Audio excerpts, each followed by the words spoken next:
ನಾವು ಸಹ ಕಾರ್ಯಕ್ರಮವನ್ನು ಯೋಗ ದಿನಾಚರಣೆಗೆ ಒಂದು ನಮ್ಮ ಜೀವನದಲ್ಲಿ ಅಂತಾರಾಷ್ಟ್ರೀಯ ಯೋಗ ದಿನದಲ್ಲಿ ಒಂದು theme international yoga for healthy ageing ಎಂಬ ಒಂದು ಕರೆ ನೀಡಿದ್ದಾರೆ ನಮ್ಮ ಮಾನ್ಯ ಪ್ರಧಾನಮಂತ್ರಿಗಳು.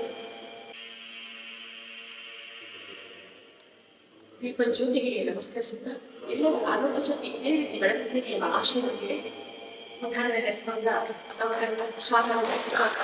ಈ ಕಾರ್ಯಕ್ರಮದಲ್ಲಿ ಭಾಗವಹಿಸಿರುವಂತ ಎಲ್ಲರಿಗೂ ಧನ್ಯವಾದಗಳು. ನನಗೆ ಯೋಗದ ಬಗ್ಗೆ ಎರಡು ಮಾತನಾಡಲು ಅವಕಾಶ ಮಾಡಿಕೊಟ್ಟ ಆಯೋಜಕರಿಗೂ ಧನ್ಯವಾದಗಳು. ಯೋಗ ಎಂದರೆ ಪತಂಜಲಿ ಯೋಗ ಸೂತ್ರದಲ್ಲಿ ಹೇಳಿರುವ ಹಾಗೆ ಯೋಗ ಚಿತ್ತವೃತ್ತಿ ನಿರೋಧ. ಚಿತ್ತ ಎಂದರೆ ಮನಸ್ಸು. ಯೋಗವು ನಮ್ಮ ಮನಸ್ಸನ್ನು ಚಿಂತನೆಗಳು ಆಲೋಚನೆಗಳಿಂದ ದೂರ ಮಾಡುವ ಒಂದು ಸಾಧನವಾಗಿದೆ. ಯೋಗ ಅಂದ್ರೆ ನಮ್ಮ ತಲೆಗೆ ಬರುವುದು ಆಸನ ಪ್ರಾಣಾಯಾಮ ಮಾತ್ರ. ಬಟ್ ಯೋಗ ಅಂದ್ರೆ ಅದು 8 ಅಂಶಗಳನ್ನು ಹೊಂದಿದೆ. ಅದನ್ನೇ ಅಷ್ಟಾಂಗ ಯೋಗ ಅಂತ ಹೇಳ್ತಾರೆ. ಪತಂಜಲಿ ಯೋಗ ಸೂತ್ರದಲ್ಲಿ ಇದನ್ನು ಹೇಳಿರ್ತಾರೆ. ಯಾವುದಂದ್ರೆ ಯಮ, ನಿಯಮ, ಆಸನ, ಪ್ರಾಣಾಯಾಮ, ಪ್ರತ್ಯಾಹಾರ, ಧಾರಣ, ಧ್ಯಾನ, ಸಮಾಧಿ ಅಂತ. ಒಂದೊಂದು ಸ್ಟೆಪ್ ಆಗಿ ನಾವು ಸಮಾಧಿಯನ್ನು ರೀಚ್ ಆಗುದಂತ. ಸಮಾಧಿ ಅಂದ್ರೆ ಆತ್ಮ ಮತ್ತು ಮನಸ್ಸು ಒಂದಾಗುದಂತ ಅರ್ಥ. ಈ ಯಮ ನಿಯಮ ಒಂದೊಂದು ಸಬ್ಜೆಕ್ಟ್ ಬಗ್ಗೆ ಮಾತಾಡ್ಲಿಕ್ಕೆ ಒಂದು ದಿನ ಬೇಕಾಗ್ಬೋದು, ಅಷ್ಟು ವಾಸ್ಟ್ ಇದೆ ಇದು ಸಬ್ಜೆಕ್ಟ್. ಸೊ ನಾವು ಯೋಗ ದಿನಾಚರಣೆಗೆ ಮಾತ್ರ ಸೀಮಿತವಲ್ಲದೆ ಪ್ರತಿದಿನವೂ ಅಭ್ಯಾಸ ಮಾಡಿ ನಮ್ಮ ಆರೋಗ್ಯವನ್ನು ನಾವೇ ಕಾಪಾಡಿಕೊಳ್ಳಬೇಕು.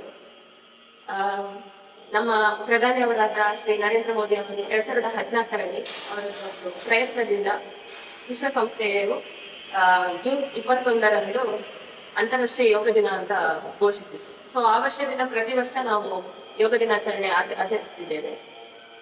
ನನ್ನ ಆಶಯ ಏನಂದ್ರೆ ಆರೋಗ್ಯವೇ ಭಾಗ್ಯ ಮಾಡಿ ಎಲ್ಲರೂ ಯೋಗ ದಿನಾಚರಣೆಗೆ ಮಾತ್ರ ಅಲ್ಲದೆ ಪ್ರತಿದಿನವೂ ಯೋಗವನ್ನು ಅಭ್ಯಾಸ ಮಾಡಬೇಕು.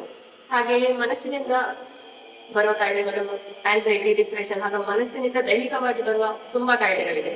ಇದೆಲ್ಲವನ್ನು ನಾವು ಯೋಗ ನಿರಂತರ ಅಭ್ಯಾಸದಿಂದಲೇ ಸರಿ ಮಾಡ್ಕೊಳ್ಬಹುದಾಗಿದೆ. ಹಾಗಾಗಿ ಅವಕಾಶಕ್ಕಾಗಿ ಧನ್ಯವಾದಗಳು. ಈಗ ಧನ್ಯವಾದ ಮಾತುಗಳಿಗೆ